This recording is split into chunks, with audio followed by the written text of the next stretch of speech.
Okay, good evening to everyone. So we are in our final shiur on Yeshayahu. Thank you for bearing with me until now. And then we'll take a break, and hopefully at some point I'll try to resume with something else in Tanakh. Okay, so let's get started.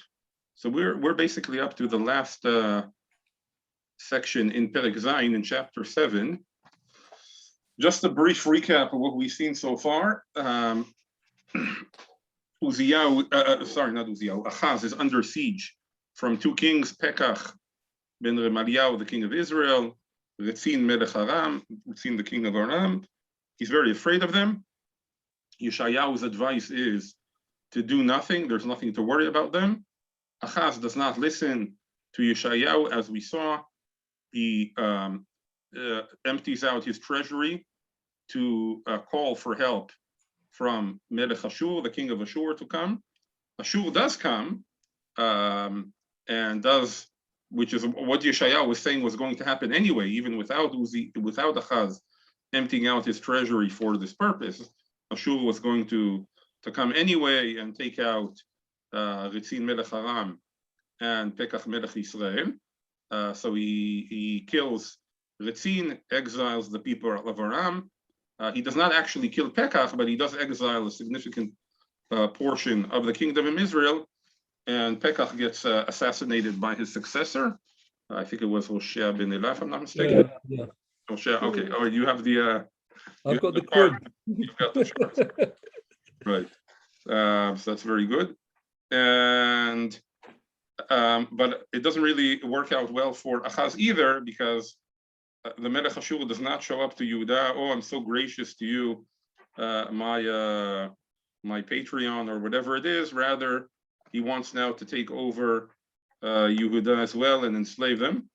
Achaz, he's been hit in every possible direction, including now also, in other words, we saw that he'd previously gotten attacked by all the nations around him, and now also by Melech Ashur. Okay, so now we're going to see what Yeshayahu's next remarks. And Yeshayahu made desperate attempts to try to convince Achaz. He pulled out every trick in his book. He brought his son. He mentioned the earlier prophecy. He even offered Achaz an exceptional offer, choose a sign and omen, but Achaz is not interested in listening to Yeshayahu. Okay, so now let's see Yeshayahu's next prophecy. And he says as follows. Second. Get it open.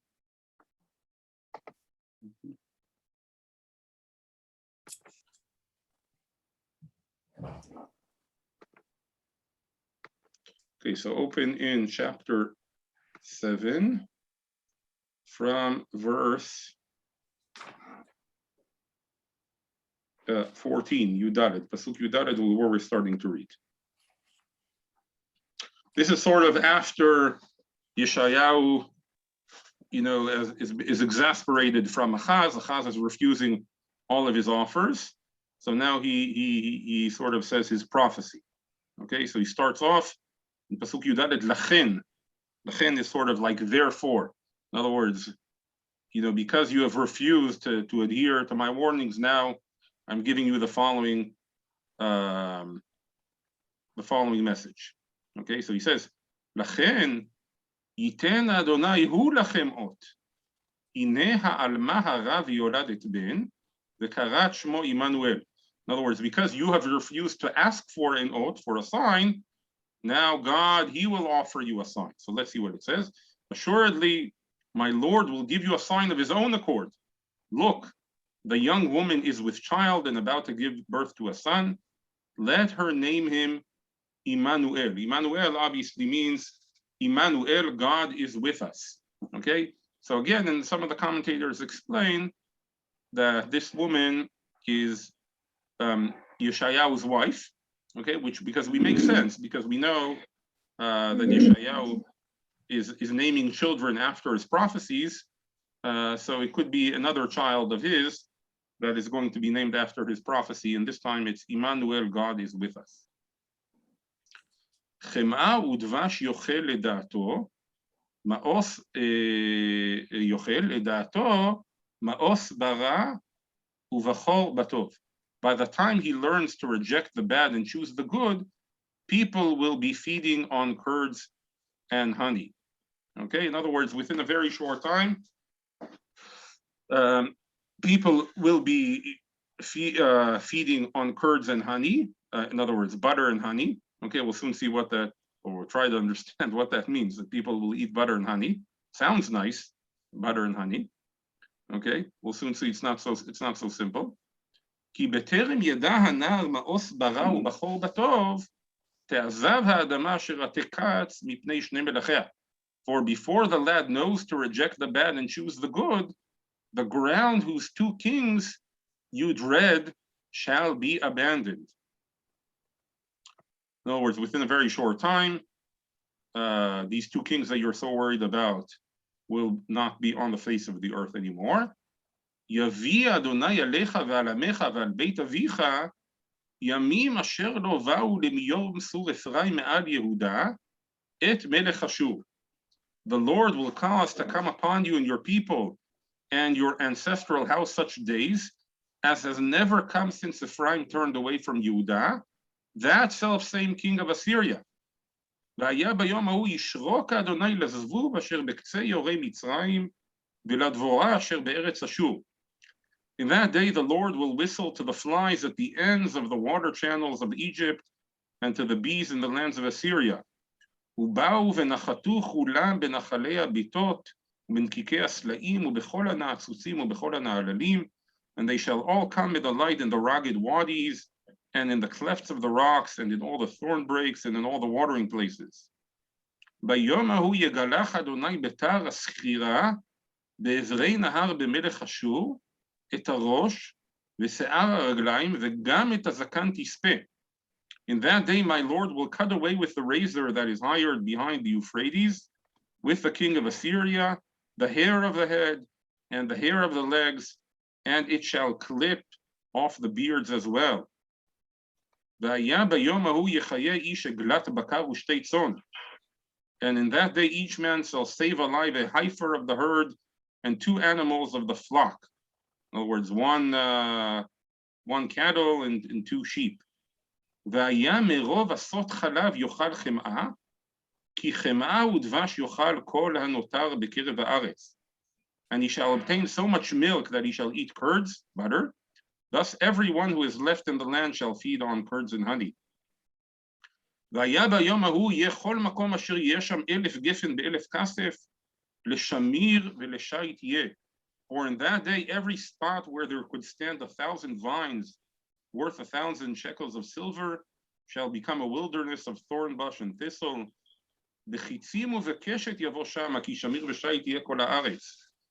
One will have to go there with bows and arrows, or the country shall all be thorn bushes and thistles. וכל הערים אשר במעדר יעדורון לא תבוא שמה יראת שמיר ושית, והיה למשלח שור ולמרמסה. But the perils of thorn bush and thistle shall not spread to any of the hills that could only be tiled with a hoe, and here cattle shall be let loose, and sheep and goats shall trample about. Okay, these are seemingly, when you first read them, these seem to be very difficult verses. And why so? Let me ask you the following question. Is this prophecy, what we just read now, from verse 14 till, what was it, 25, is this positive or negative? Or both, or what do you make out of it? It's very difficult. It's very difficult to tell. Right, yeah, go ahead. Well, should we start out with the positive or the negative? Positive. You want to start with a positive, okay. What's positive in the verses? Well, the young woman shall conceive and give you a son, Emmanuel. That's a positive. Right, so Emmanuel sounds like something good. God is with us. Yeah. What else do we have positive? The birth. It's a child. Well, birth with a child, right? That's the good news Yes. as Oh, yeah, well. the curd and the honey. It sounds like Eretz Chalav Dvash. Exactly. This sounds like a fulfilling of the prophecy of the land and milk and honey, right? And there will be so much milk, even. It says both in 15, Chema udvash yochel, people will be feeding on curds and honey. It repeats it again later on in verse 22. There will be such an abundance of milk, that people will eat butter. Okay, so all of that, milk and honey, that sounds very nice. But verse 17 sounds positive as well, except that it ends with Melech Ashur, the king of Assyria. Right, yeah, the king of Assyria is clearly the unpleasant part of the business here. Yeah. Very unpleasant, especially if you go down to verses 19 and 20. Sorry, may I The ask a beginning of verse question? 17 is positive. May I ask a Well, it question? could be positive or negative. No, yes. Can I ask I a question? see. I Hang on. don't see Days that have what's. not come from the day of Ephraim departed. Right, it could be. No, it's negative. It's negative. Yeah. I think it's very negative, verse 17, because it says from the days that Ephraim departed with Yehudah with the split of the kingdom or whatever. That sounds, I can't see anything positive. Am I missing something? Laura, you're right. It's negative. Oh, sorry. Right, so that's okay. So let's move on. Does anybody want to add to the positive before we move to the negative? Well, that could be. Verse 18 could be positive because it seems like some of the prophecies that, likens the various enemies of the Jewish people, like Pharaoh is like a crocodile in the Nile and this sort of thing. It sounds maybe, I'm not looking at it clearly, but you're asking the question, Diane. It could be that Hashem is on our side, verse 18. Well, it doesn't sound very good because it's basically calling flies and bees. Again, flies and the bees are obviously a parable, to fill up, every little crevice that you have, like in verse 19. So it doesn't sound very pleasant. But it's talking about the rivers of Egypt. That's the Nahar, No, he's calling from the flies of the I beg your pardon. Egypt. I'm not looking at the English, and I'm reading the Hebrew wrongly. Right. Thank you. He's calling the Zvuv. Thank you. Sorry. He's calling the Zvuvs from Egypt and Assyria to come and fill Israel. Sorry. Thank you. Well, the only other positive thing I can find anyway is in verse 16. This is something Yeshayahu has already said previously, but he repeats it here as well. That he says, right, the two kings that you are afraid of, the land will be abandoned from them. In other words, they won't longer be on the land. But other than that, so we have the idea of Emmanuel. We have the milk and the honey, which seems to be nice. The milk, the butter, and the honey. But other than that, it seems pretty bad. Let's see what's the bad part of the prophecy. Oh, the thorn bushes and the thistles. Right. So we have. Yes. Oh, yeah. So let's go in order.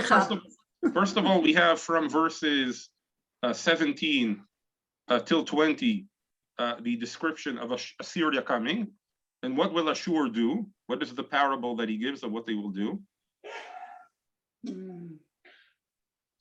In verse number 20. Yeah, she'll shave the roses hard and parts of the on the river. Yeah, in other words, they will shave off the head, the legs. In other words, I guess it's a parable, sort of, shaving off the hair. In other words, they're shaving off the land. In other words, they're not really leaving much left, right? And as Alan said, you have the description of everything turning into thorn bushes and thistles. In other words, even in verse number 23, we're talking about some very, the most expensive vineyards that, would have produced wine worth, 1,000 measures of silver, becoming thorn bushes. So much so that in other words, it will become wilderness, right? If you would want to go out, you'll have to go out with a bow and arrows, I guess, to protect yourself from wild animals. And only the hills, which are not easily plowed. What does it mean, by the way? Does anybody know? The hills that could only be tiled with a hoe. What is the reference? What does this mean? Does anybody have an idea? You have to think a little bit agriculturally. What would they normally use to plow land? A plow. Right. But how do you do it? You have a plow, so how do you go about plowing the land? Right, you connect it to oxen. Right, that's the normal way they used to plow. Where would you use a hoe? In when you've got real ground. desert, real, What? hard rock. On flat grounds, not on hills. Right, on the hills, right? If you think about it, you can still see it in Arei Yehuda today with the terraces, right? So you can't. It's too narrow, to plow those hills with the oxen. So you have to work with the ma'adir, with the hoe. You have to do it by hand. So in those areas, that's not going to be filled with thorn bushes. That's where the goats and the sheep, they'll be able to trample about and eat there, graze there on those hills.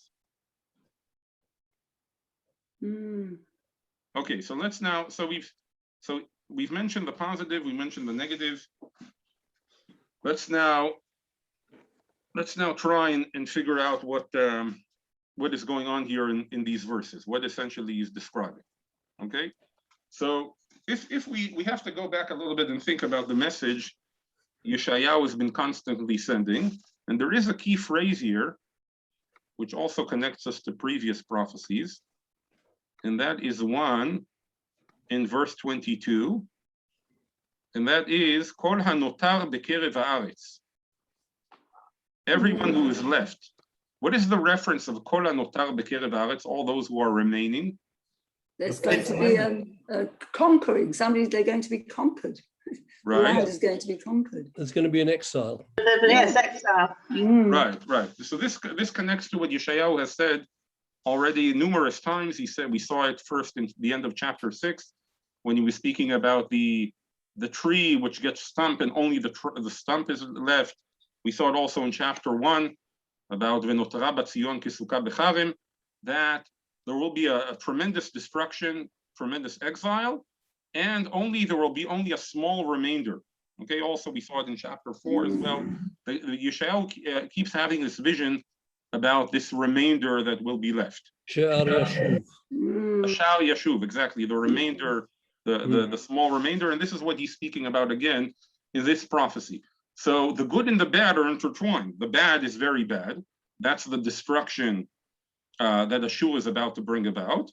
On the other hand, the positive that you can find has to do with this remainder. In other words, the destruction will not be complete. There will not be a complete exile. There will be a survivor.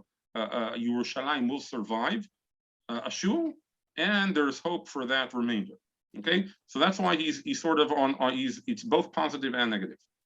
But Rabbi, it's possibly fair to think that Isaiah's prophecy here in this particular area is, to use a Greek term, very Delphic. It's very ambiguous. Right. And Achaz couldn't possibly, in my opinion, I don't know about yours, couldn't be blamed for not really understanding what he's getting at, because it's very convoluted. Right. Okay, well, we'll try to work out what he meant. I can't promise you that the way we'll try to understand it is what they understood. They may have or they may not have. I think to my understanding at this point, Yeshayahu has basically given up on the Chaz, and he's sort of looking forward towards the next time of Chizkiyahu, and I'll explain why. That's where his hopes lie. Okay, but let's try. We'll go through it in order, and we'll try to figure out what's going on here. So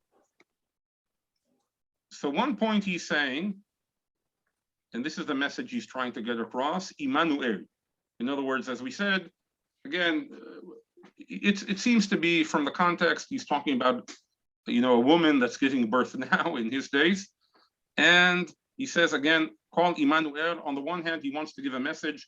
God is still with us. No matter how things look terrible as they may look, God has not completely abandoned us, and he's still with us. Another point that he wants to get across, and this is something he's clearly saying to Achaz, is the urgency, right? Before this child will reach a very young age where he's able, to reject the bad and choose the good. By the way, just as an aside on reject the bad and choose the good, this is also a term that appears in halakha regarding monetary matters. From what age is a child able to acquire items? So the way it's defined in the Gemara is, in other words, if he sees a stone, he throws it away, but if he sees a walnut, he picks it up. In other words, from a certain age that you're able to tell what's an item of value and what's an item that does not have value. Okay, then there's a later understanding where you can also not just decipher between an item without value and an item with value, but how values relate to another. That's another stage, and each stage in the development of a child has certain monetary implications. But anyway, this is from a relatively young age, a child is able to tell the difference. So he's trying to say, the things are now going to move very quickly. Okay, and what we'll have to look at, and this is clearly something that he'll repeat about, is this business of butter and honey. Okay, but we'll get to. Okay, but the first thing he says is, in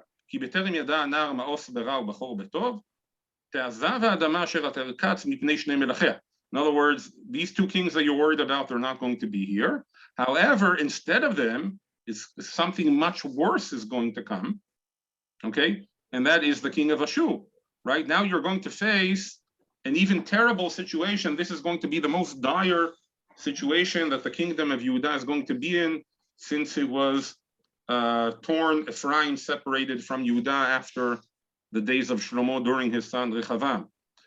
And now the flies and the bees that are going to cover from all the ends of the earth and fill up, this land is going to fill up with apparently the soldiers of Ashur.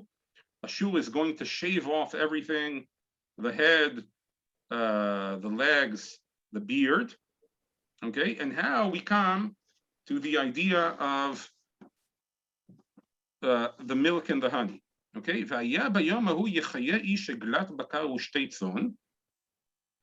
so people, what will they have remaining? They will have remaining some animals left that will graze, and there will be an abundance of milk and honey, or abundance of milk, which could be made into butter, and honey, for all the people who remain. In other words, there won't be many people to remain. As we said, most will be destroyed and exiled, but those that will remain will have this butter and honey. However, it's not because of good agriculture, right? All the grapes will turn into, the most expensive vineyards will turn into thorn bushes and thistles.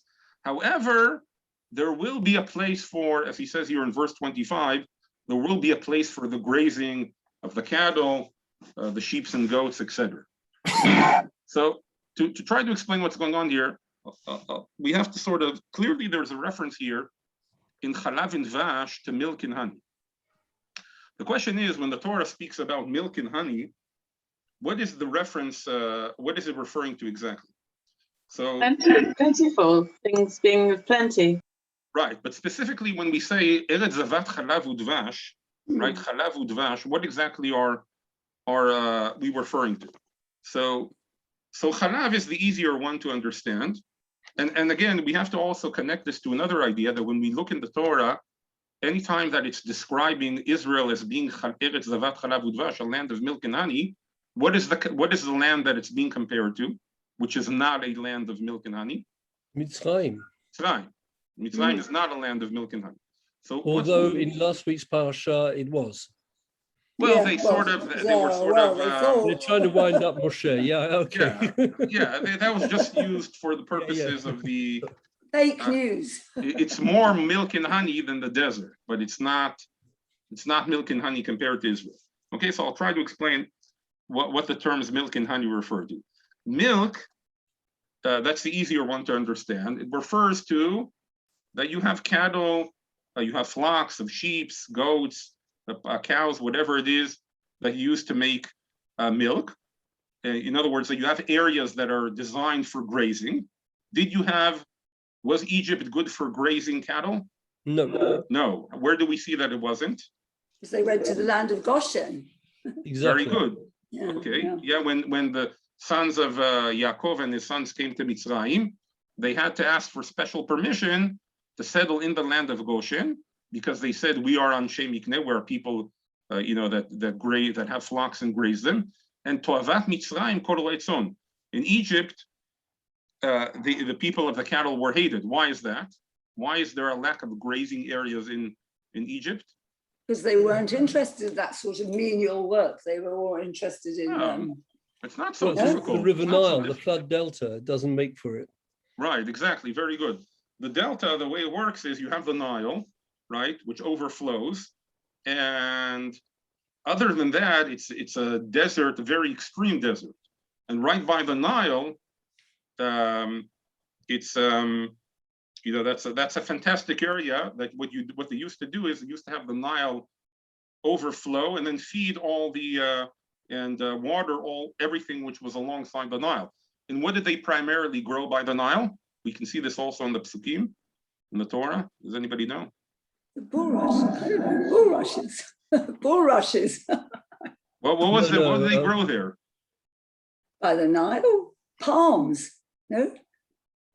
Does anybody remember the Psukim? It says, Zacharnu Tadaga, when they spoke about remembering Mitzrayim. Zacharnu Tadaga asher nochal b'Mitzrayim. Oh, And Avatia. Oh, the watermelon and the melons leeks and all that. Exactly. Yes, Vegetables, Yeah. anything which is grown by a lot of water. Yeah. In other words, they could have fish from the Nile, and anything like vegetables, like watermelons, the kishuim. How do you say that in English? The garlic. Shum, the lot. Yeah. Yeah. Something like zucchini. All these Leeks, things which were grown. It says the Torah describes Mitzrayim, "V'ishkita beraglecha kegana yarak."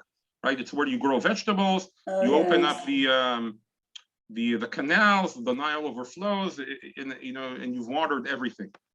So it's not good for grazing. You don't have grazing areas because you don't want them to eat the fruits that you're growing by the Nile. And once you get distance from the Nile, then it's just total desert. So you have nowhere to graze your cattle. So that's why they have to be cast off to Eretz Goshen.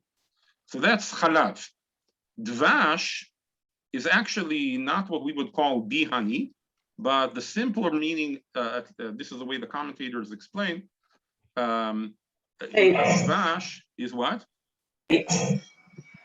Well, in some places it says dates, but it could also be a general term for what we would call fruits, right? Because that was if we think about the Shivat HaMinim of Eretz Yisrael, so the 5 of them at least all have to do with fruits. In other words, we have the grapes, the pomegranates, the dates, and those were the fruits. That's where when you have a agriculture based on rain, like Israel is, or at least was until they came up with desalinization. But in the times of the Torah, it was all based on rain. So that's very good for growing fruits. And that's why fruits, that's the land of milk and honey. In other words, when you think about fruits, you think about grapes, you think about all these other fruits, which sort of signify Israel as opposed to Egypt. So that's when we think about milk and honey, we think about areas that are designed for grazing and areas that are designed for growing fruits. Now, all of that existed very nicely. I don't know if anybody remembers this now already. We spoke about the times of Uziyahu. He had all that. Uziyahu he was on the one hand on Shei Mikneh, he had lots of cattle grazing, and he also had fruits. He had these very expensive vineyards, and wine was one of the symbols of wealth during the times of Uziyahu. His kramim, all of that was described as part of the riches of Uziyahu. So it was really a land of milk and honey in the sense of milk and fruits. Now we have again a land of milk and honey, but in a different meaning, because in essence, the land is being destroyed. It's all becoming like thorns, etc. So how do you now have milk and honey in this situation, right? You're not growing anything. Nobody's able to work the land, right? There's no plowing going on. It's all being filled with thorns, etc. So where is your land of milk and honey now? So apparently the land of milk and honey now is in a different meaning. In other words, because nobody's working the land, so now all the areas of agriculture, which should have been used for agriculture, two things are happening with them. On the one hand, they're still serving as a grazing area, for cattle, sheep, etc. It's not like the ideal world where you would separate the two. You would have the good areas, the areas of the good lands that you'll use for agriculture, and then you'll send off the cattle grazing to whereabouts where I'm living right now, in the Judean desert, which is an excellent place it's not so much a good place for trying to grow things, but it's a very good place for cattle grazing. It's not an extreme desert, so you can send them to all the flocks there. So that's not happening now. Now it's all become wilderness. So on the one hand, you have in the wilderness what's developing. So the cattle, they can still roam free. On the other hand, what you also have developing is dvash, in the other meaning of dvash, which we also find in Tanakh, and that is how we use dvash today as honey, right? Because once you have the bees now can also, they can start, making their beehives and having honey. It's sort of like a reminder of the, if you remember in the story of Shaul and his son Yonatan, when they went to war, and Shaul had instructed them not to eat, but what did they find to eat in the forest? They found honey. Right, the same story there. So in essence, now you have Israel becoming again a land of milk and honey, but not so much in a positive way. It's a bit of a negative milk and honey. It's not the ideal of milk and honey of, people working the land, growing fruits and grazing their cattle. It's more of a barren land, but therefore the animals are still alive and they're able to, to walk around and graze on these barren, unkempt lands. And also the bees are able to be active and create honey, okay? So it's not a milk and honey, which is full of wealth, like you had in the times of Yeshayahu. It's a different kind of milk and honey, a milk and honey, so to speak, of poverty, okay? But it's still a land of milk and honey, and people, there's still going to be a remainder there that will survive on this milk and honey, which will come about because of this very barren land, because Ashur has shaved off all the people and exiled the majority of them. Okay, so this again is sort of the message of Yeshayahu throughout. There's going to be a terrible destruction now. There's going to be a small remainder, but that small remainder will survive and will live on, but in a very humble manner, as opposed to the times of Uzziyahu. Again, that's when Yeshayahu started prophesying, when there was this great wealth and Israel was a true land of milk and honey. Now it's going to be replaced by a much humbler society, a poorer society, but one that will still also have milk and honey in a different type of meaning. But hopefully, again, this is sort of the message that we saw in chapter 4 as well. This humbler society will be better suited to return to the faith. Okay, because the very rich and wealthy society, they became corrupt. A humbler society, living off the land in a different way, without the riches of the milk and honey, but a more simpler milk and honey, surviving off what's sort of naturally there, without a more developed land, that's his hope, that they will finally recognize God and follow in his ways. That's his hope. So, Rabbi, I've got the quote here. Right. The captain of the guard left of the poorest of the land to be vine dressers and husbandmen. Again? Mm-hmm. The captain of the guard, Nebuchadnezzar's guard, left of the poorest of the land to be vine dressers and husbandmen. Rab tabachim, nechomim ulgavim, Ken. Right. It's 2 Kings 25, verse 17. That's in this time period or a later time period? Later time period of Babylon, yes. You're quite right, it's later, yeah. Right. Well, same idea. There they took out all the people of highest standing, a chazish v'amasgir, right? They took them to Bavel and left sort of only just the very simple people in Israel.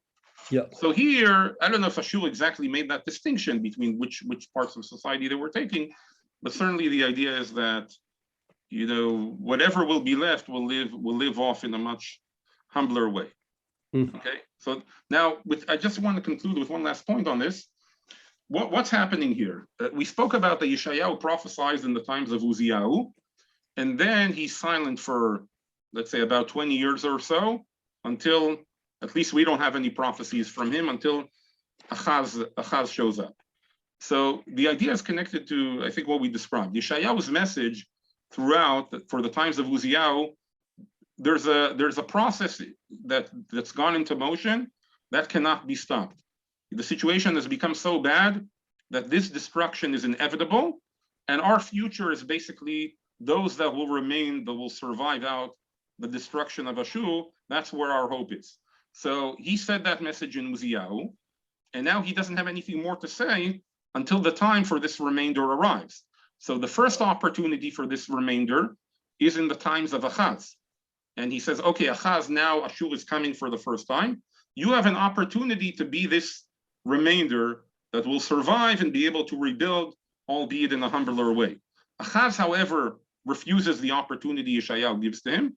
He doesn't listen to Yeshayahu, he doesn't believe, he continues idolatry. He sends the bribe to Ashur, as we know. So now it's going to be delayed until the times of Chizkiyahu. And that's now where Yeshayahu's hope is lying.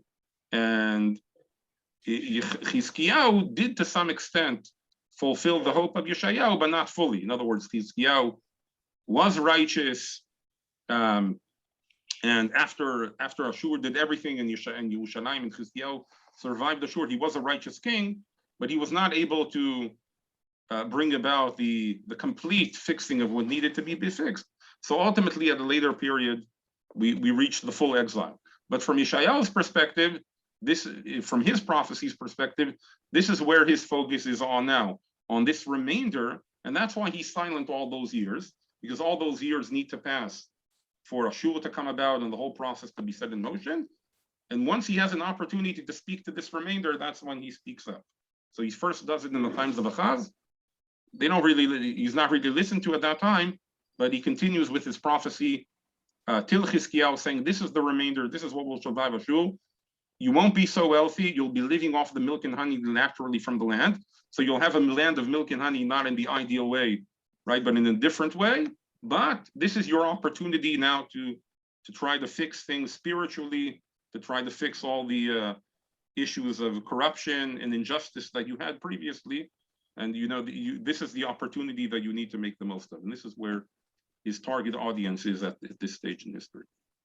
I have a question for you. Yeah, please. I was struck by this metaphor of the cutting of the beard and the shaving of the legs and the. Right. It just struck me that is there some element of I guess because a beard is a sign of dignity, isn't it? So if your beard is going to be cut off, then you're being debased in some way, right, in the eyes of other people. But I'm not sure about the hair on the legs. It's a good question. I think it could be also like you're saying, it's a way to shame somebody to shave them. I understood it's also sort of a metaphor for like the land. Like you have the land, and then you have what's growing on top of it, and all of that is being, shaved off. So maybe I'm not sure. I didn't look so much. Let me see in the. I don't know if somebody has another idea. It's a sign of mourning, though, isn't it? Diane, it's a sign of mourning, isn't it? Shaving right. off Yeah. In general, people used to. What the non-Jews used to do. Yes, they used to. We also have that the by the Eshet Yefatoah, right? That she needs to shave her.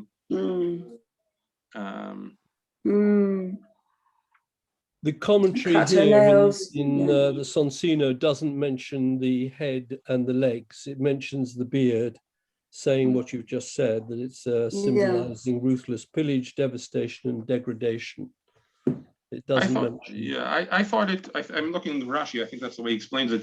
It's sort of a shaving off the land, just like when you shave off, right? There's nothing left. So that's the killing sword of Ashur, which will shave off the land. So okay. Yeah. Yeah. Diane, can I ask you something? When he speaks about Shamir Shayitz, how do you say, brambles and thistles or whatever, Right. it really reminds me of Eicha very much. So, you know, and I know that Yeshayahu was wasn't, you know, a prophet of doom, neither was Yirmiyahu. So it's, to me, when I read those words, it's like he really is despairing. I don't think he really believes that Achaz is going to. I don't know, maybe I'm wrong. He doesn't seem to have any faith in Achaz when he uses those words. I know it's Nevuah. I know, you know, Yirmiyahu came after him, but with his Nevuah.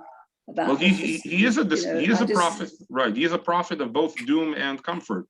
We usually think about, you know, the verses in Yeshayahu that we read in the Haftarot, which are from the later section. Comfort, but he also has the doom element in him, as we saw in a lot of these chapters. And again, the doom that he's speaking about is the doom of Ashur. That's the one that was in his time period. And may I ask you about Eretz Zavat Chalav Udvash? I remember Rabbi Mervis giving a shir many, many years ago where he proved, and I don't know if it was Rashi, that the chalav could be the wine because it's white, and he proved it. I can't remember anymore. Right, it was a long time ago. That, you know, because you did it very well. You know, the cattle grazing and the whatever. But I wonder, is there anywhere that says it could be wine? Yes, there is. The one who wrote about that, I think it was Rav Reuven Margaliot. And he explained that in some psukim, it seems that chalav is a reference to white wine. I think it was in the verses of when you have the brachot in Parashat Vayechi that Yaakov gives to his sons, where it speaks about using the wine. And there's something, I don't remember if milk is mentioned there as well, but he explains chalav is referring to white wine. Thank you, because I couldn't remember. Right. I think it's a possible explanation that chalav udvash is a reference both to grapes and other fruits. I think the simpler explanation is to say that chalav is a reference to, like we said, to cattle, and dvash is sort of a general term for fruits. To me, that seems the more the simpler explanation. But yeah, there is somebody who did make that claim. And you said it was Rabbi Reuven Margaliot. If you send me an email, I can try to locate the exact source where he wrote about it. That's what I remember. Thank you. I don't remember where. No, thank you. That's very nice. Thank you. I think he's the source for that explanation. Diane, what is your email address?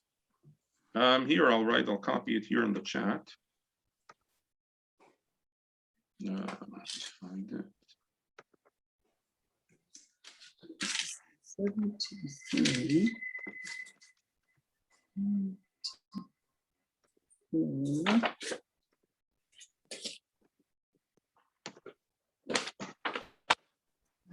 You have it? It's Diane Livnat at sfardi.org.uk.